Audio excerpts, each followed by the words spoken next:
Assalamu alaikum wa rahmatullahi wa barakatuh. A question has come to me asking about the process of ghusl. What is this term ghusl in Islam? The definition of ghusl is basically showering or bathing. That's all it really is. However, we use the term ghusl in Islam to refer to a specific process after a particular activity or practice. And they are two main activities and practices. Number one, when a person has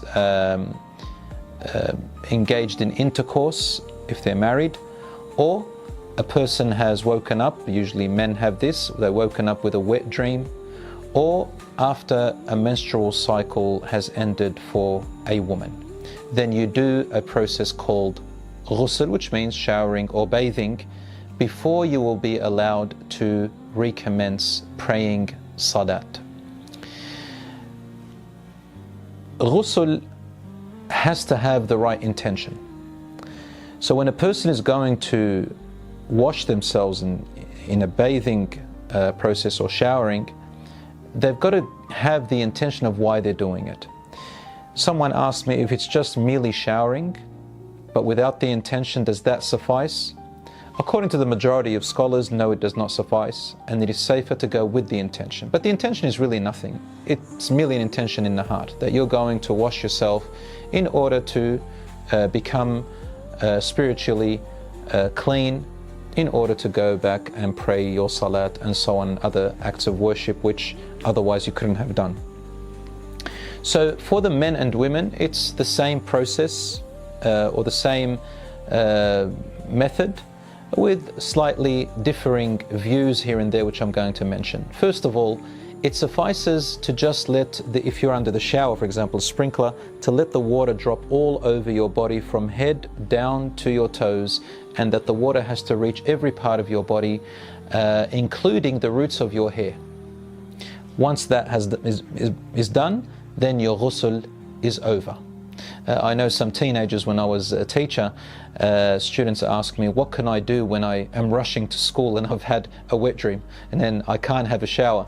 And then when it comes time to prayer, they kind of hide, or they don't want to pray. And some of them even pray without having done their ghusl from this state, which is called, another term called janabah.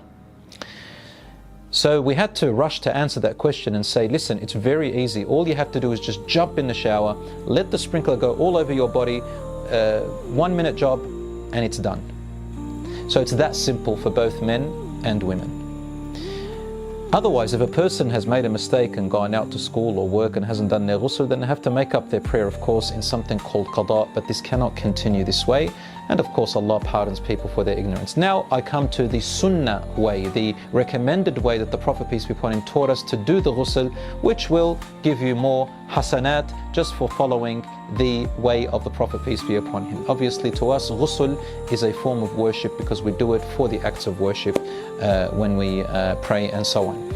The way the Prophet, peace be upon him, used to do it, and I want you to imagine with me, in those days they used to have a bucket and a little utensil through which they took the water out and spilt on themselves. So the way the Prophet, peace be upon him, used to do it, according to the authentic hadiths of course, is that he would crouch in his place, and then he would spill water, and the first thing that the Sunnah says is to wash with your left hand the private areas, the private parts.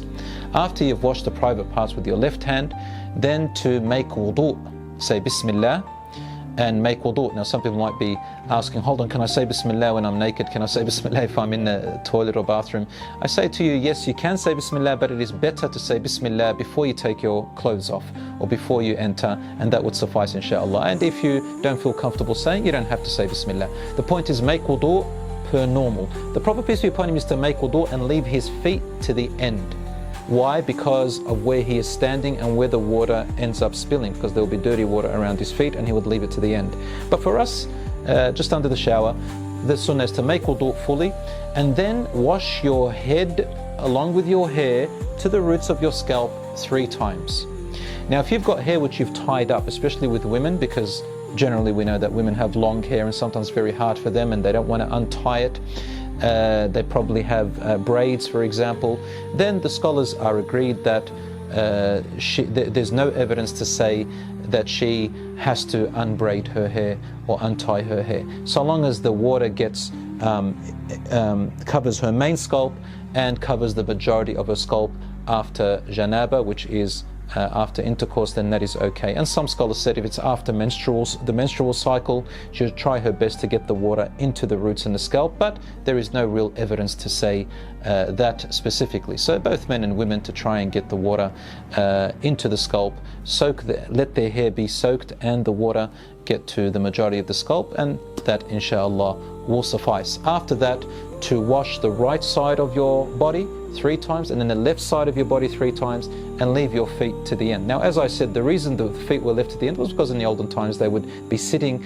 or standing, crouching in one place. So the Prophet, peace be upon him, left his feet to the end in order to wash off all the residual and the water that had spilt down. But for us, I think you understand, for those of you who have showers and sprinklers, just having the water drop on you is enough. Now, last question, do you have to make wudu in ghusl, or does ghusl suffice and cover your wudu as well? Is it a package or all together, or do you have to do them separate? The correct view, brothers and sisters, is, and the safest one, is to also make wudu.